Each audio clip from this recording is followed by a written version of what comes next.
মাঝে মধ্যে যদি এইরকম প্রিয় মানুষটা রান্নার কাজে একটু হেল্প করে, রান্না করতেও ভালো লাগে। হঠাৎ করে যখন বৃষ্টি শুরু হয়ে যায়, তারা খিচুড়ি খাবে। কি আর করার, খিচুড়ি খেতে গেলে তো একটু খাটতে হবে, তাই না? সবসময় রান্নাঘরে একা একাই তো রান্না করি। গতকাল রাতে হঠাৎ করে বৃষ্টি শুরু হওয়ার পরে আপনাদের ভাইয়া তখন বলল, আমরা দুজনে মিলে খিচুড়ি রান্না করি, চলো। আমার তো খুবই ভালো লেগেছিল, একসাথে দুইজনে মিলে রান্না করেছি, অনেক মজা করে তারা খেয়েছে। আসসালামু আলাইকুম, সবাই কেমন আছেন? মৌসুমিস কুকিং ডেইরি পেজ থেকে সবাইকে স্বাগতম। চলে আসছি নতুন আরেকটি ভিডিও নিয়ে। খিচুড়ি রান্না করার জন্য সব কিছু রেডি হয়ে গেছে। আগেই মুরগিটা আপনাদের ভাইয়া সুন্দরভাবে ধুয়ে নিয়েছে, আর মুরগিটা একদম বাজার থেকে সাইজ করে নিয়ে এসেছে, আমাকে আর কষ্ট করে কাটতে হয়নি। আর এদিকে আমি মসুরের ডাল এবং চাল একসাথে আমি ধুয়ে নিচ্ছি, আর পেঁয়াজ রসুন সব কেটে নিলাম। এখন একে একে আমি এদিকে রাইস কুকারে খিচুড়ি দিব, আর প্রেশার কুকারে মুরগির মাংস রান্না করব।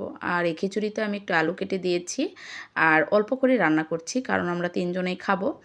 আর এইদিকে আমি প্রেশার কুকারে মুরগির মাংসটা দিয়ে দিলাম, একসাথে দুইটাতে আমি সব কিছু দিয়ে দিচ্ছি।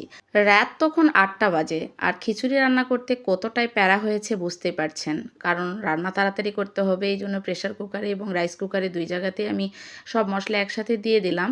আর খিচুড়ি রান্নার প্ল্যান তো আগে থেকে ছিল না, হঠাৎ করে যখন বৃষ্টি শুরু হয়েছে তখনই প্ল্যানটা হয়েছে। আর রাজশাহীতে তো ওইভাবে বৃষ্টিই হয় না, হঠাৎ করে বৃষ্টির দেখা পেয়েছি, এই জন্য আমরা এই খিচুড়ি রান্নার প্ল্যানটা করেছি। এই জন্য এই তো সব কিছু রেডি করে নিলাম। তারপরে ভাবলাম যে মশলা সব দেওয়া হয়ে গেল, এখন একটু আদা রসুন একটু থেতু করে দিব। এই জন্য আমি আদা রসুন সব রেডি করাই আছে, আমি এখানে সব দেওয়ার পরে আমি শিলপাটায় একটু থেতু করে দিব। আদা রসুন শিলপাটায় নিয়ে নিলাম, তারপরে একসাথে দুইটাতে একটু থেতু করে দিয়ে দিচ্ছি।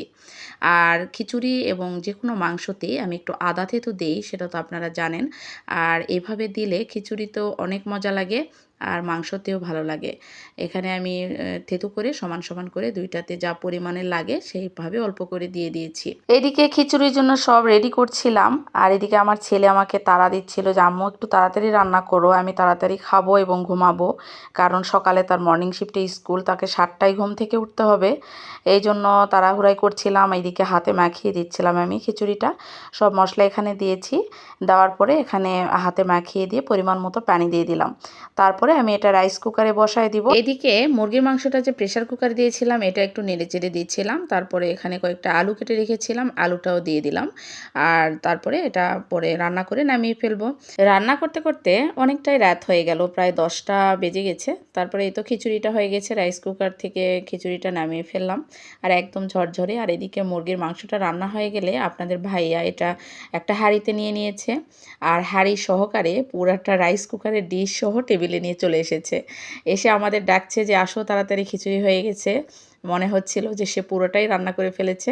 কি আর করার, এই তো আসলাম, এসে দেখি যে আমাদের জন্য খিচুড়ি প্লেটে করে দিয়ে দিচ্ছে, আর বলছে নাও তাড়াতাড়ি খেয়ে নাও, রাত হয়ে গেছে, তাড়াতাড়ি খেয়ে নাও। তো যাই হোক, আজকের ভিডিওটা সবার কেমন লাগলো অবশ্যই জানাবেন। আর প্রিয় মানুষটা যদি এইভাবে রান্নার কাজে একটু হেল্প করে, নিজের কাছে আসলে অনেক শান্তি লাগে। সবাই ভালো থাকবেন, আল্লাহ হাফেজ।